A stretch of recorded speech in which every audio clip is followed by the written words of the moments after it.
quand la moitié du wagon ne respirait plus, nous, on respirait mieux. On s'est dit, mais qu'est-ce qu'on va faire? On dit, bon, on va se coucher. On va se coucher où? Eh bien, moi, je me suis couché sur 3 épaisseurs de cadavres, entre une tête et un bras, puis j'ai essayé de trouver ma place, et j'ai bien dormi sur 3 épaisseurs de cadavres.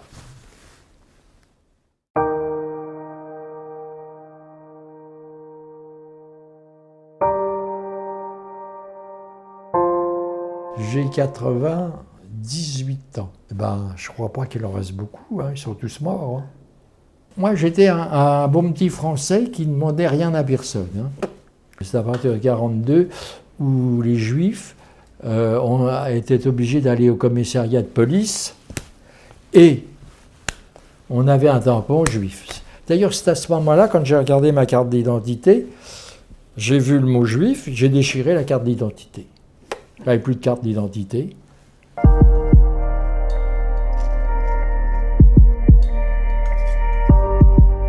Je savais que je devais rencontrer Pierre des Faux-Papiers. Il me dit, ben voilà, on a des bureaux. Est-ce que tu veux t'occuper du stock de faux-papiers? Et c'est pour ça que là, j'ai intégré donc ce bureau Cité des Fleurs.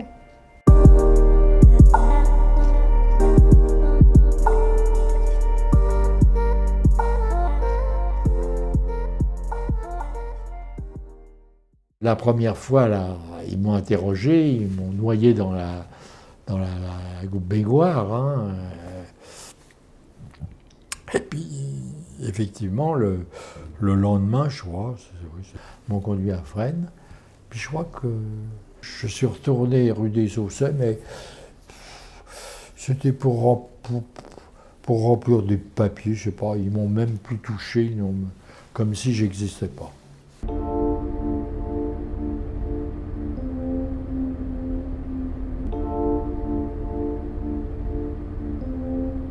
Vous partez le 2 juillet 1944 par ce train, vous partez de Compiègne? 100 par wagon. Ah, c'est-à-dire que 100 par wagon, c'est que quand les portes se sont fermées, on était, pour vous donner un exemple, je ne sais pas moi, dans le métro aux heures de pointe, collés les uns contre les autres. Alors, une fois que les portes se sont fermées, 2 juillet, le soleil qui commence à taper, tout le monde est debout.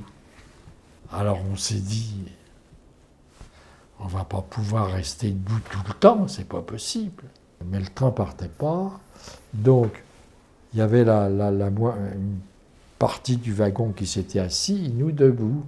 Au bout d'une demi-heure, on s'est dit, alors l'autre, la partie qui était debout va s'asseoir, la partie assise va s'asseoir. Enfin, toujours est-il, c'est que ça a duré, je ne peux pas vous dire. Mais tout d'un coup, on ne sait pas ce qui s'est passé. Ils sont devenus fous, les gens sont devenus fous. Et puis, certains ont commencé à se battre les uns contre les autres. Pourquoi, j'en sais rien. Enfin, se battre dans un wagon où il y a 100 personnes, c'est quand il y en a un qui tombe, l'autre tombe dessus. Donc celui qui est en dessous, il ne peut plus respirer, il meurt. C'est-à-dire qu'au bout de, je ne sais pas moi, 1 heure, il y a eu, dans mon wagon, il y a eu 60 morts.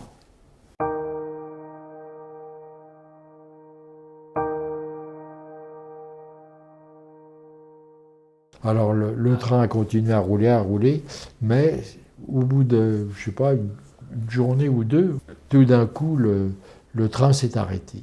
Ils ont ouvert les portes et ils ont dit Les vivants descendent et les morts restent. C'est horrible. Les vivants descendent et les morts restent. Ils ont mis tous les morts dans les derniers wagons. Sur 2521, il y en a eu 1600 qui sont arrivés seulement. Moi Dachau, je ne connaissais pas. Moi. C'est quand on est arrivé qu'à la gare, j'ai vu Dachau.